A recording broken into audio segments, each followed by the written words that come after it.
Hello Stockians, मैं हूं Mohit Pathak, founder Stockia and thank you for watching this video. और अगर आप इस वीडियो के माध्यम से मेरे चैनल से पहली बार जुड़े हैं तो चैनल को जरूर सब्सक्राइब कर लीजिएगा एंड बेल आइकन को भी दबा दीजिए ताकि नई वीडियो की नोटिफिकेशन आपको हमेशा मिलती रहे। मैं आपके लिए वीकली बेसिस पे वीकली अपडेट्स लाता हूं, वीकली एनालिसिस होती है जिसमें हम ये प्रॉपर डिस्कस करते हैं कि निफ्टी पूरे वीक में किस तरीके से ट्रेड कर सकता है, मार्केट का क्या व्यू रह सकता है और कैसे परफॉर्म कर सकता है। पिछले वीक में के लिए मैं नहीं ला सका कुछ कारण की वजह से, बट नेक्स्ट वीक जो कि हमारा शुरू हो रहा है 21 ऑफ अगस्त से लेकर के 25 ऑफ अगस्त, तो ये सब मैं आपको अपडेट देने वाला हूँ। तो इसमें मैं प्रॉपर आपके लिए ग्लोबल क्यूज, डेटा और चार्ट, इन तीनों की एनालिसिस करता हूँ, तब जाकर के हम कुछ फाइनल आउटकम निकालते हैं। अगर आपको याद हो तो मैं पिछले जब से ये जुलाई का सेकंड वीक शुरू हुआ है तब से मैं आपसे बोल रहा हूँ कि प्रॉफिट बुकिंग करिए, और मार्केट थोड़ा सा जो है कि बेरिश मुझे लग रहा है। और उसके बाद वीकली टू वीकली बेसिस पे क्या है कि मार्केट वोलेटाइल रह सकता है और साइडवेज रह सकता है। तो आप देखेंगे तो वीकली टू वीकली बेसिस पे मार्केट साइडवेज और वोलेटाइल रहा है, बट ओवरऑल जो मार्केट का ट्रेंड है वो बेरिश ही रहा है शॉर्ट टर्म के लिए। तो ये परफेक्ट हमारी एनालिसिस चल रही है, और आप अगर इसके बेस पे ट्रेड कर रहे हो या फिर आप मार्केट को जस्ट अपने नॉलेज के लिए यूज कर रहे हो तो काफी बेटर रहता होगा। अब चलिए हम देख लेते हैं आगे, और आपको मेरा फॉर्मेट पता है। सबसे पहले मैं डेटा डिस्कस करता हूँ, देन उसके बाद हम चार्ट पे डिस्कस करते हैं। बट इस बार हमें थोड़ा सा न्यूज भी डिस्कस करना पड़ेगा, तो देख लेते हैं कि आगे आने वाली वीक में कौन सी न्यूज है। सबसे पहले, वैसे बहुत इंपॉर्टेंट न्यूज नहीं है बट हमें पता होना चाहिए। सबसे पहली न्यूज तो ये है कि भाई जियो का लिस्टिंग होगा, जियो फाइनेंशियल्स का। इससे कोई खास फर्क नहीं पड़ेगा। रिलायंस में थोड़ा सा स्पाइक आया था जब ये न्यूज आई कि 21 को ये उठेगा, मतलब लिस्ट होगा, तो इसमें एक लास्ट सेकेंड हाफ में जो ये अप मूव आया था ये उसी न्यूज की वजह से आया था। ओके, खैर इसका कोई बहुत बड़ा इंपैक्ट नहीं होगा। जो इंपॉर्टेंट डेटा है वो है आपकी ब्रिक्स की समिट। तो ब्रिक्स की समिट में हमारे मोदी जी जाने वाले हैं, वहां पे 22 से 24 अगस्त के लिए रहेगी, जोहान्सबर्ग में इस बार होने वाली है।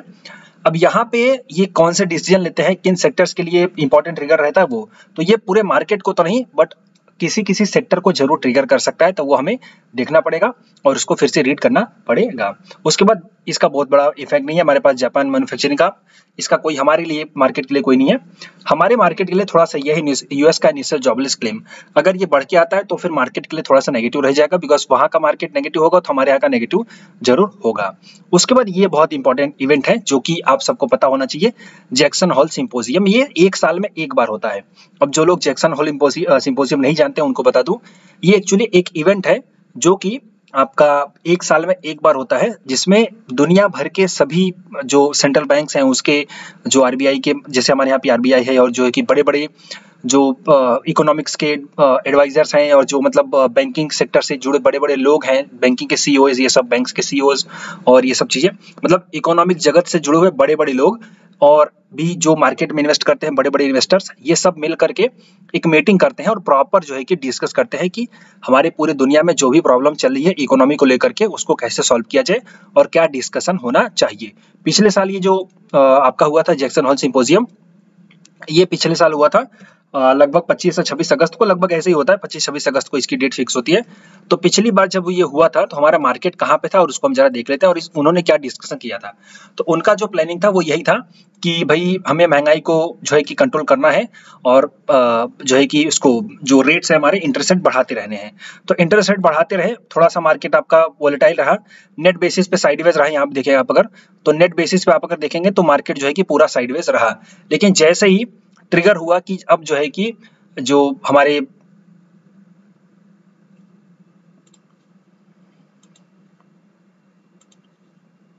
यहाँ पे देखिए मार्केट जो है कि ट्रिगर रहा, मतलब साइडवेज रहा, और जैसे ही ट्रिगर हुआ कि इंटरेस्ट रेट यानी कि रेपो रेट अब और नहीं बढ़ाए जाएंगे या फिर कम बढ़ने की उम्मीद है, जस्ट उसकी खुशी में मार्केट जो है आपका परफॉर्म कर गया। तो ऐसा होता है कि कभी कभी साइडवेज रहता है मार्केट, और यहाँ पे मैंने आपको मना भी किया था कि इन्वेस्ट नहीं करना है, यहाँ पे मैंने आपको बताया था कि अब इन्वेस्ट करना है। तो ये प्रॉपर्स में आपको गाइडेंस देता रहता हूँ। ओके, सो सिंपल फंडा ये है कि आप ये चीज ध्यान दो कि जब ये इवेंट होता है तो यहाँ पे उनकी जो प्लानिंग थी वो ये थी कि भाई हम सिंपली जो इंटरेस्ट रेट है उसको बढ़ाएंगे, महंगाई को कम करेंगे, हमें जो है कि इकोनॉमिक रिसेशन में नहीं जाना है, ये सब चीजें, तो उसको वो कंट्रोल कर रहे थे। और मार्केट जो है कि आप देखो बहुत ज्यादा परफॉर्म नहीं किया। लेकिन जैसे ही ट्रिगर हुआ कि हाँ अब थोड़ी सी महंगाई कंट्रोल में हो रही है, या फिर जो है कि इंटरेस्ट रेट नहीं बढ़ेंगे, तो ये फिर से मार्केट बढ़ गया। लेकिन जैसे ही यहाँ पे ट्रिगर हुआ कि महंगाई अब जो है कि बढ़ सकती है, इंटरेस्ट रेट बढ़ने की उम्मीद है, तो यहाँ पे जो है कि फिर से ये गिर गया। और हमारे आपका जो आरबीआई का जो लेटेस्ट में मीटिंग हुई थी उसमें जो है कि हमारे आरबीआई गवर्नर साहब हैं, इंक्रीमेंटल सीआरआर लगा दिया था, तो इसकी वजह से मार्केट आपका गिर गया। तो ये सब चीजें थी। और यहाँ पे मैंने आपको क्लियर कट बोला था कि भाई अब प्रॉफिट बुकिंग करो, तो पहले ही हमने आपका प्रॉफिट बुकिंग करवा दिया था अगर आप अच्छे से ट्रेड कर रहे हो तो। यहाँ पे एंट्री, यहाँ पे प्रॉफिट बुकिंग, बहुत ही अच्छे तरीके से हमने इसको ट्रेड किया होगा, और जिन्होंने ट्रेड किया वो कमेंट बॉक्स में लिखे और बताएं कि आपने क्या ट्रेड किया। यहाँ पे मैंने मना किया भाई अब आपको ट्रेड नहीं करना, अभी भी आपको इन्वेस्ट नहीं करना है, वो मैं आगे बताऊंगा, बट फिलहाल जो था अभी तक उसको हम देख लेते हैं। तो जैक्सन हॉल की ये सिंपोजियम की मीटिंग होने वाली है, इसका क्या निकल के आएगा आउटकम उसको हम देखेंगे, बट ये अभी आने में टाइम है, तो फिलहाल हम 5 दिन तक तो रिलैक्स हो सकते हैं। मतलब ये फ्राइडे को होगा, तो फ्राइडे चलेगा, मंडे इसका जो अगले नेक्स्ट वीक में मैं इसको डिस्कस करूंगा प्रॉपर इसका क्या आउटकम रहा। ओके, तो फिलहाल अगर हम देखें तो नेक्स्ट वीक के लिए बहुत ज्यादा कोई ऐसा इवेंट नहीं है जो मार्केट को सरप्राइज कर सके। तो हम एक तरीके से कह सकते हैं कि मार्केट में मतलब कोई न्यूज नहीं है जो मार्केट को ट्रिगर कर सके, आने को आ सकती है बट अभी तक मुझे दिखाई नहीं दे रही है। अब अगर डेटा को देखें तो डेटा में सबसे पहले आपको इंडाइसेस दिखा दूं कि कौन बढ़ा कौन गिरा। तो सबसे ज्यादा अगर हम देखें गेनर्स में, तो पिछले वन वीक में जो गेनर रहा वो विक्स रहा, खैर इसका कोई फर्क नहीं पड़ता। डिविडेंड निफ्टी 50 डिविडेंड पॉइंट्स की जो स्टॉक है, मतलब इनमें अच्छी खासी ग्रोथ हो रही है। आप अगर इसके ऊपर क्लिक करेंगे तो यहाँ पे आपको स्टॉक्स मिल जाएगा। तो इन स्टॉक्स में आपको यहाँ पे क्यों क्या हुआ भाई, अच्छा स्टॉक्स नहीं दे रहे हैं, वो आपको यहाँ पे एनएससी के साइड से निकालना पड़ेगा। ओके, यहाँ पे आप टाइप करोगे एनएससी की साइड तो आ जाएगा। तो उन स्टॉक्स को आप देख सकते हो, वहां पे आपको अगर थोड़ा बहुत ऊपर साइड मतलब बाई साइड कुछ प्ले करना है तो आप कर सकते हो, but as per your risk and analysis. Okay, और मीडिया को देखो तो मीडिया बुलिश रहा, पीएसयू बैंक थोड़ा सा बुलिश रहा, और अगर हम देखें तो कंज्यूमर ड्यूरेबल्स भी बुलिश रहे, एफएमसीजी भी बुलिश रहा, और जो आपका निफ्टी ऑटो है वो भी बुलिश रहा।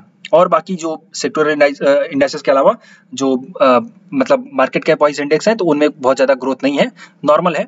बट अगर हम सेक्टोरल में देखें तो सेक्टोरल में हमें मीडिया, बैंक, पीएसयू बैंक, वो भी कंज्यूमर ड्यूरेबल और एफएमसीजी ग्रोथ दिखाई दी।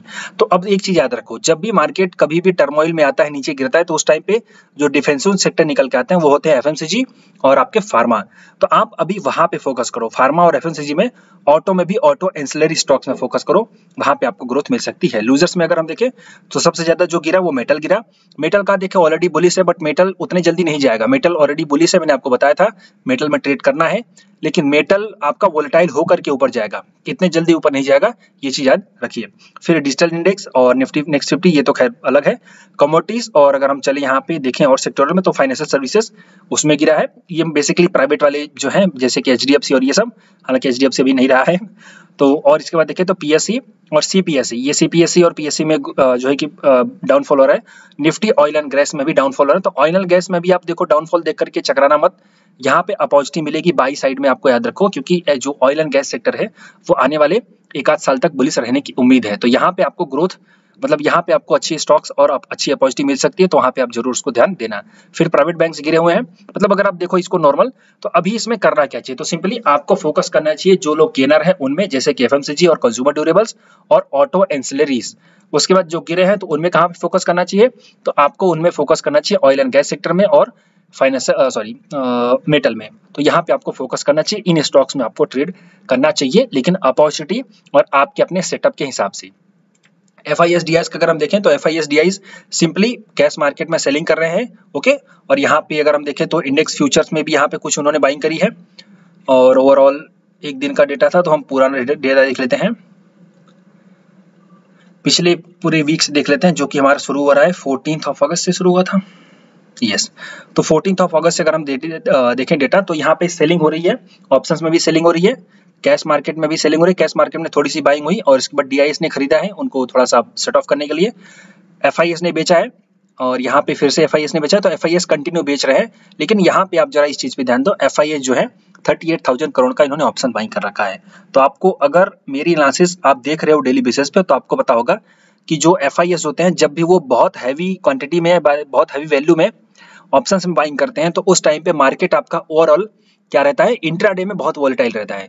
तो इंट्राडे में आपको वॉलेटिलिटी मिलने वाली है, तो आप उसको खेलो इंडिया खेलो करते रहो, लेकिन सही तरीके से एनालिसिस करने के बाद, वो भी रिस्क मैनेजमेंट के साथ। और वैसा कोई ऐसा एक्टिविटी नहीं है कि बहुत ज्यादा बेरिश है, बहुत ज्यादा बुलिश है, कोई ऐसी बहुत बड़ी एक्टिविटी नहीं दिखाई दे रही है।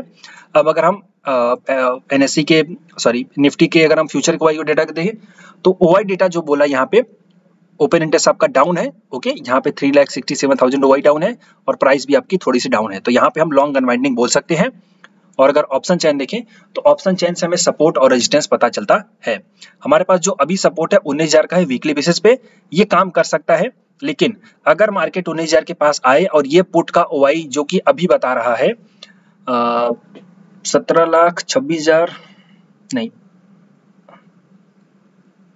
70 लाख है लगभग समथिंग, यहाँ पे 1 मिनट, 1000, 10,000, लाख, 10 लाख, करोड़ है। ओके, तो 1,72 लाख है।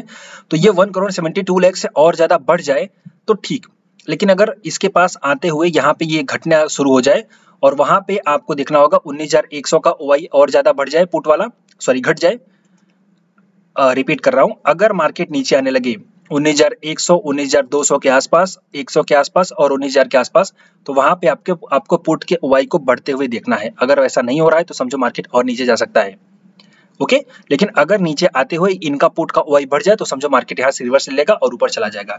तो फिलहाल मुझे जो दिखाई दे रहा है वो सपोर्ट 19,000 का दिखाई दे रहा है और जो रेजिस्टेंस दिखाई दे रहा है 19,400 का दिखाई दे रहा है।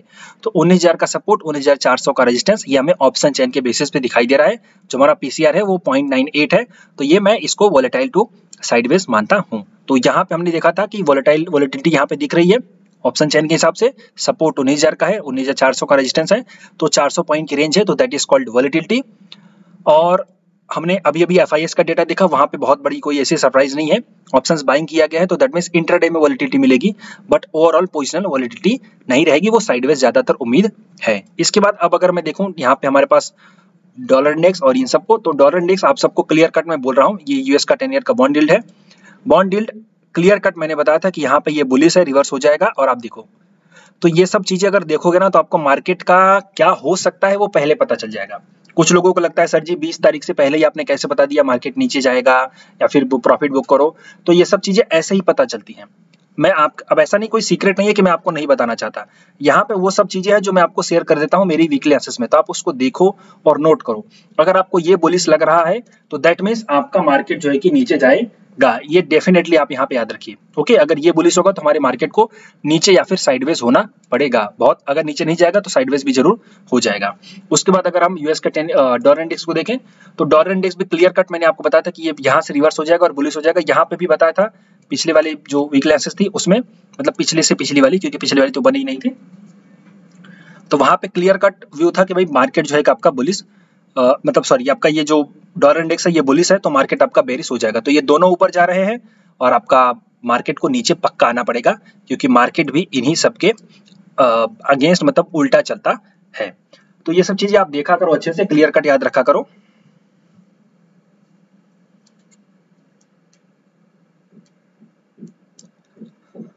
और इसके बाद अगर हम देखें तो हमारे गोल्ड, अच्छा गोल्ड का मैंने आप लोगों को बताया था यहीं से कि भाई बेरिश है, और ये देखिए कंटिन्यू बेरिश है। उसके बाद ये साइडवेज भी लगभग यहाँ पे बना है, तो यहाँ पे थोड़ा सा यहाँ पे आकर के रिवर्स हो सकता है। तो एक बार यहाँ पे आने पे आप थोड़ा सा अगर इसको प्लान करेंगे तो ये बुलिश, खैर इसका मार्केट को बहुत ज्यादा असर नहीं पड़ेगा, लेकिन हाँ अगर गोल्ड बुलिश होगा तो दैट मीन्स गोल्ड में इन्वेस्टमेंट हो रही है, और अगर इन्वेस्टमेंट हो रही है तो पैसा कहाँ से आएगा, पैसा हमारे मार्केट से निकल करके ही यहाँ जाएगा। तो इस चीज को याद रखना। ओके, अब हम चलते हैं अपने निफ्टी के डेटा को, मतलब निफ्टी के चार्ट को देख लेते हैं कि क्या उसमें हो सकता है, सपोर्ट रेजिस्टेंस हमारे पास कहाँ पे है, तो ये आपको क्लियर हो जाएगा। उसके बाद कुछ सेक्टर जहां पे आपको फोकस करना चाहिए, आई थिंक मैंने बता दिया फार्मा सेक्टर और कंज्यूमर ड्यूरेबल्स और एफएमसीजी में आपको फोकस करना चाहिए, बट फिर भी देखते हैं आगे। तो सिंपली हमारे पास निफ्टी का भी जो चार्ट है, मैं आपको वीकली पहले चार्ट दिखाना चाहूंगा। वीकली चार्ट जो है हमारे पास ये है, यहाँ पे कंटिन्यू देखिए सेलिंग फेस कर रहा है मार्केट, लेकिन इस सेलिंग में एक अच्छी बात जो है वो ये है कि वॉल्यूम नहीं बढ़ रही है, मतलब वॉल्यूम बेस्ड सेलिंग नहीं हो रही है। अगर वॉल्यूम बेस्ड सेलिंग होती तो फिर हम मानते कि हाँ ये नीचे जा सकता है। जैसे कि आप यहाँ पे देखो, बहुत ही आसान है मार्केट को समझना, बट आप लोग समझना नहीं चाहते, और आप लोगों को लगता है कि कहीं कोई ऐसा जादू की पुड़िया है जो आप लोग पी लोगे और आप लोगों को पता चल जाएगा कि मार्केट ऊपर जाएगा नीचे जाएगा। ऐसा कुछ नहीं होता। ये सब चीजें रिसर्च का काम है, मेहनत करनी पड़ती है, लॉजिक्स लगाने पड़ते हैं और देखना पड़ता है कि क्या काम कर सकता है क्या नहीं काम कर सकता।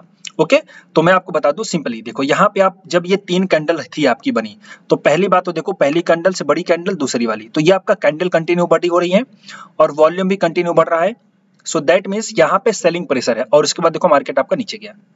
ओके, लेकिन यहाँ पे सेलिंग प्रेशर नहीं है, तो ये वही चीज है कि वॉलेटिलिटी, इसलिए मैं बोल रहा हूँ कि बहुत ज्यादा बेरिश नहीं है। हाँ बेरिश ही है, जो मूड है वो बेरिश है, ऐसा नहीं कि बेरिश नहीं हो सकता, मूड बेरिश है, बट बहुत ज्यादा नहीं गिरेगा कि आप लोग कंगाल हो जाओ, ऐसा नहीं होगा। ओके, तो इन सब चीजों को नोट करा करो और अच्छे से समझा करो। और अगर ये सब सीखना चाहते हो तो आपको बता दूं, हर महीने मेरी नई बैचेस चलती रहती हैं। फिलहाल जो नई बैच चालू होगी वो होगी 20 सितंबर से। 20 सितंबर की जो बैच होगी, हो सकती है कि 2023 की लास्ट बैच हो, तो अभी ऐसा पूरी कंफर्मेशन नहीं है, बट प्रोबेबिलिटी के बेस बता रहा हूँ, हो सकता है लास्ट बैच हो, क्योंकि आगे के मेरे जो प्लान है वो मैं कुछ और अभी शेड्यूल कर रहा हूँ, मेरी अलग अलग प्लानिंग है, आप लोगों के लिए बहुत अच्छे सरप्राइज आने वाले हैं। और आपको बता दूं आज मेरा बर्थडे है 20 अगस्त, तो बर्थडे का गिफ्ट तो मेरे पास नहीं है आप लोग मुझे गिफ्ट दे दो चलेगा ओके, खैर मुंह से निकल गई बात। तो सिंपली आगे चल के मेरी प्लानिंग बहुत सारी है, आप लोगों को बहुत ज्यादा सपोर्ट करने के लिए मैं अलग अलग कोर्सेस लॉन्च करने वाला हूँ, वो सब फ्री होंगे, अलग से नहीं होंगे, बट जस्ट उसका प्रिपरेशन और प्लानिंग चल रही है, जो कि अभी इस साल के विंटर में प्लानिंग है। तो ऐसा हो सकता है कि जो सितंबर बैच है, ये सितंबर बैच 2023 की लास्ट बैच हो। अगर आप मुझसे सीखना चाहते हो तो आप जो है कि हर महीने चलती रहती हैं, बट ये वाली लास्ट बैच होने वाली है, बट श्योर नहीं है, आगे चल के लॉन्च में करूंगा तो आपको अपडेट कर दूंगा, बट मोस्ट ऑफ मतलब 40% चांस है कि लास्ट बैच रहेगी। तो आप जो है कि जरूर ज्वाइन करिए। 20 सितंबर यानी 20 सितंबर से चालू होगी। उसके लिए अगर पूरा डिटेल आपको चाहिए तो इस नंबर पे आप सॉरी ये आपका नंबर है, इस पे आप कांटेक्ट कर सकते हो। बाय द वे मैंने एक पूरा वीडियो ही बना रखा है, तो इस वीडियो को आप अगर देखेंगे, होम पेज पे ही पड़ा है, चैनल पे आप जैसे आओगे होम पे जाओगे तो ये पहला वीडियो है स्टॉक मार्केट कोर्स, तो ये वीडियो आप अगर देखोगे तो आपको पता चल जाएगा। वैसे हर वीडियो के कमेंट बॉक्स में इसकी लिंक रहती है, तो आप अगर उस पर क्लिक करके देखोगे तो आपको पता चलेगा, पूरा डिटेल मैंने यहाँ पे दे रखा है कि क्या क्या आपको सीखने को मिलेगा। और अगर उसके अलावा भी कोई डाउट रह जाए तो आप इस नंबर पे कॉल करके सॉल्यूशन ले सकते हैं। फिर अच्छा लगे तो ज्वाइन करिए, 5000 की फीस है, बहुत कुछ सिखाया जाता है, 20 से 25 दिन की क्लासेस चलती हैं, आपको काफी कुछ लर्निंग मिलेगा। ओके, यही सब चीजें हैं जो आपको मैं सिखाता हूँ और आपको यहाँ पे अपडेट करता हूँ। तो यहाँ पे सिंपली वॉल्यूम नहीं है, तो दैट मीन्स इसलिए हम बहुत ज्यादा सेलिंग का प्रेशर नहीं देख सकते। लेकिन ऐसा कोई बहुत बड़ा सरप्राइज भी नहीं है, बहुत ज्यादा मतलब ग्लोबल क्यूज और ये सब चीजें नहीं आ रही है माइक्रो लेवल पे कि मार्केट फिर से बुलिश हो जाए। तो मार्केट जो है हमारा ओवरऑल अभी फिलहाल एक आध महीने तक साइडवेज ही रहेगा। साइडवेज का मतलब ये है कि वो कुछ इस तरह से ट्रेड कर सकता है, तो ऐसे आप प्लान करिए।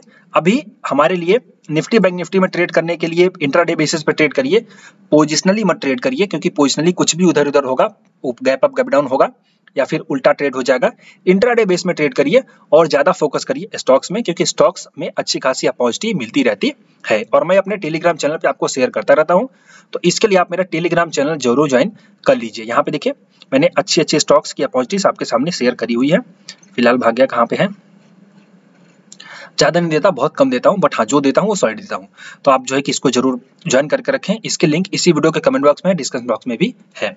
ओके, तो हमने अब प्रॉपर देख लेते हैं कि चार्ट कैसे ट्रेड कर सकते हैं। तो सिंपली वीकली चार्ट में जो हमें दिख रहा है वो वॉल्यूम नहीं है, सेलिंग प्रेशर है, बट वॉल्यूम बेस्ड सेलिंग नहीं है, सो दैट मींस ये फर्दर कंटिन्यू नहीं कर सकती। अब अगर सपोर्ट लेगा मार्केट तो कहां लेगा, तो पहला देखो सपोर्ट ये रहा, ये हमारा रेजिस्टेंस का सपोर्ट है, रेजिस्टेंस बिकम सपोर्ट यहाँ पे। तो ये जो एरिया आपका निकल कर रहा है 19,000 का निकल के आ रहा है, और हमने देखा कि जो हमारा ऑप्शन चैन है वो भी वहीं पे बता रहा है, बट नहीं इसको छोड़ देते हैं, मैं अपना वाला देता हूं।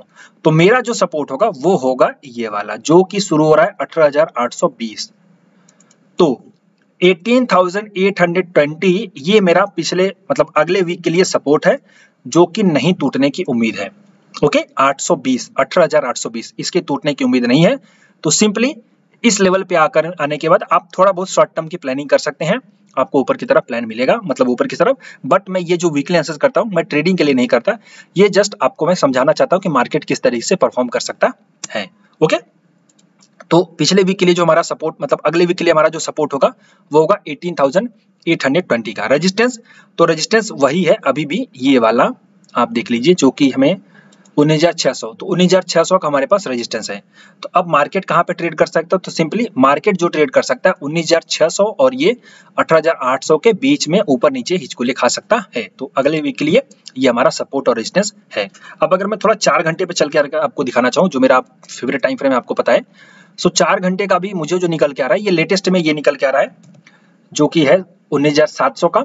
ओके, और 19,600 का जो मैंने देखा वो लगभग यहाँ पे था, इसकी वजह से 570 600 ये ओके 614। तो यस, ये मैं थोड़ा सा रेंज दे देता हूँ, एग्जैक्ट फिगर देने से कोई मतलब नहीं, बिकॉज मार्केट जो है अभी थोड़ा वोलेटाइल है। तो ये रेंज आपकी रह सकती है, जो कि है आपका 600 से लेकर के 700 रेजिस्टेंस का जोन, और नीचे की तरफ सपोर्ट मैंने आपको बताया 18,800 कहाँ है,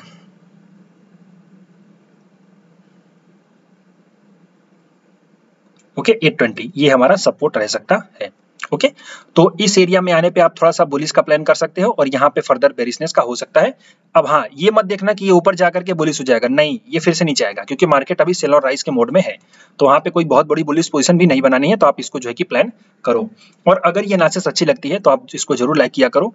चैनल का मैंने आपको टेलीग्राम चैनल का भी लिंक यहाँ पे दे रखी है। अब थोड़ा सा डिस्कस लेते हैं कि किस सेक्टर में हम थोड़ा सा फोकस कर सकते हैं। तो सबसे पहले अगर हम देखें तो एफएमसीजी, तो निफ्टी एफएमसीजी, सीएनएक्स एफएमसीजी।